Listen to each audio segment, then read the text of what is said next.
Saber primeiro, já desde você, como é ter que relembrar esse fato, foi o que você fez aqui durante a sua fala. Boa tarde. Boa tarde. Primeiramente eu queria pedir justiça mesmo, antes de começar a conversar com você. Não é, como eu falei para juízes e meus promotores, não é uma questão de relembrar só os fatos. Eu tenho que relembrar esse fato todo dia, toda hora, com toda pessoa que encosta, com toda pessoa que pergunta, com toda pessoa que me dá força. Eu tô carregando essas marcas e o tempo todo tenho que me deparar com essa realidade, com tudo que aconteceu. E não tem como, é difícil, não tem como, é imensurável dizer o que sinto e o que sinto. De que forma sinto? Você confortaria a você e aos familiares que você vem acompanhando de perto, o seu Francisco também, o sofrimento dele, o julgamento pelo tribunal do júri, a pronúncia do denunciado por homicídio doloso? Não sei se a palavra seria confortaria ou conforto, sabe? Tem que ter justiça, porque muitos outros casos podem ser evitados. E é muito mais além do que só isso. A gente tem que pensar muito maior. É difícil. Essa dor, ela nunca vai cessar. Essas marcas eu vou carregar para minha vida toda. E não são marcas só físicas. São marcas para a vida toda. Minha alma está marcada. Meu espírito, minha mente está marcada. Está tudo marcado. E não só a minha. Quando ele escolheu passar no sinal vermelho, beber, dirigir, ele também escolheu e acabou escolhendo o nosso destino também. Então nada mais justo do que pagar. E que a justiça seja feita mesmo. A gente espera que seja tomada a decisão mais consciente e que ele pague. Ele teve o direito de escolha e escolheu. Não é justo as escolhas dele interferir tanto na vida de tanta gente. Não é só na minha vida, não é só na vida do Chagas e do Bruno. Como você mesmo disse, é do seu Francisco, é do meu pai, da minha mãe, dos meus amigos, dos amigos do Bruno, do Chagas, dos alunos. Quantos alunos perderam um professor brilhante, que era o Bruno? Quantas pessoas perderam esse artista, esse sonhador, esse vanguardista, que é o Chagas? Qual seria a penalidade que para você geraria uma sensação da justiça que você está dizendo? Não tem isso, eu não sei te explicar. Eu não tem nem como eu te dizer qual seria a penalidade. O certo era nem ter acontecido, entendeu? É muito complicado eu colocar um ponto A, um ponto B, porque a imprudência, a irresponsabilidade, a falta de respeito e a falta de humanidade fez com que isso acontecesse, sabe?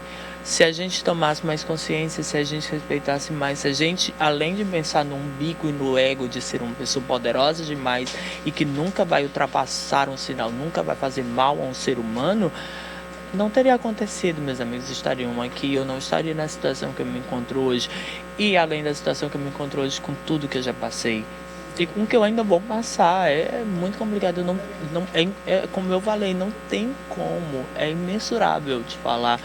Não tem, tipo, mas que seja feita a justiça, que ele pague pelos erros. Como a gente sabe, todas as escolhas da gente, por bem ou por mal, elas tomam outras consequências.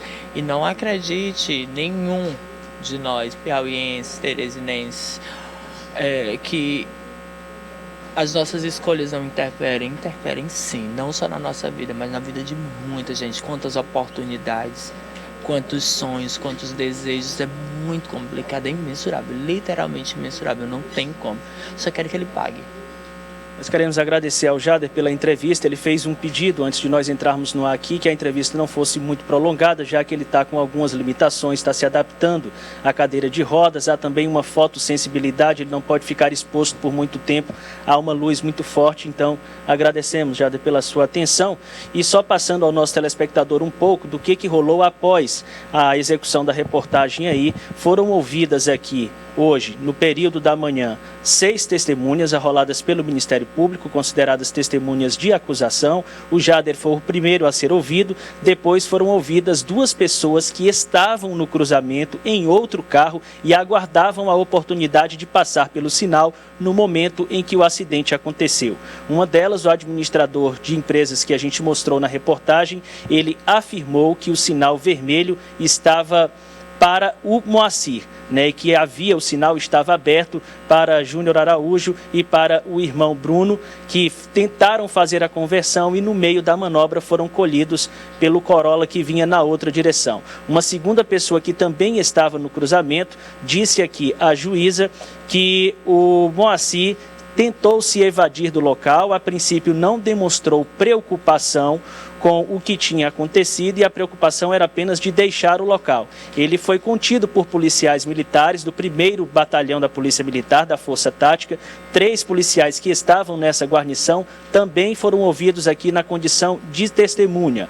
Um deles afirmou que fez uma vistoria no carro em busca dos documentos do Moacir e não encontrou a carteira de habilitação. Encontrou apenas o documento do veículo e disse que no interior do carro havia 2 garrafas de cachaça, uma delas quebrada, a outra ainda intacta.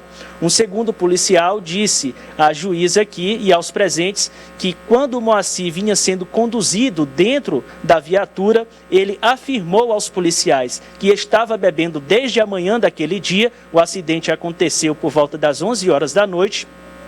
E afirmou ainda que era o 3º carro que ele acabava em acidentes de trânsito. Um terceiro policial foi além. Disse que no meio dessa situação se aproximou da missão da Polícia Militar uma pessoa que se apresentou como parente do Moacir, que viria a ser um agente de polícia e teria se dirigido aos policiais pedindo que os PMs ajeitassem o suspeito que estava detido dentro da viatura. O policial disse que questionou o que seria ajeitar. Ele disse apenas que não, ajeitem o rapaz, é um rapaz de família, é uma boa pessoa. Palavra de uma testemunha que prestou depoimento hoje pela manhã aqui na Justiça e que vai constar aqui também, que vai certamente influenciar na decisão da magistrada, que ao final dessa audiência vai definir pela pronúncia se por homicídio doloso, quando há intenção de matar, ou por homicídio culposo.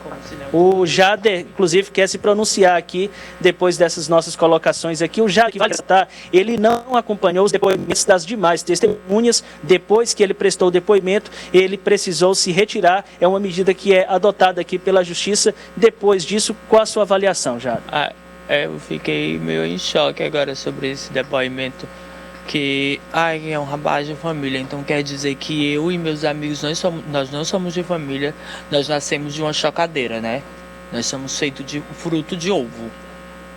Ninguém pensou no meu pai, na minha mãe, nas minhas irmãs. Ninguém pensou no pai do Chagas, nos primos, nos amigos. Ninguém pensou em ninguém. Então a gente veio de um sopro divino. Tá, ok. Gente, a imprudência, ela é tão grande, ela é tão grave, ela é tão imensa, que inclusive dentro de quem deveria gerir a lei, sabe? É difícil aceitar engolir esse tipo de sapo. Aumentou a revolta. Eu estou preocupado aqui rumo que nós vamos tomar. Porque não é só uma questão de segurança no trânsito, é uma questão de segurança e de respeito geral, em todos os viés. Na educação, no trânsito, na política. Que bom que a gente está chegando. Sabe? Muito obrigado mais uma vez, o Jader, pelos esclarecimentos. Lembrando que nossa produção tentou e nós também tentamos ouvir o advogado de defesa, o advogado Eduardo Faustino Sá. Ele se encontra nesse momento lá na oitiva das testemunhas, portanto não poderia se ausentar nesse momento aqui do plenário. Nós tentamos gravar com ele também pela manhã, não conseguimos. Estamos aqui abertos à disposição para também ouvir a outra parte. Joelson.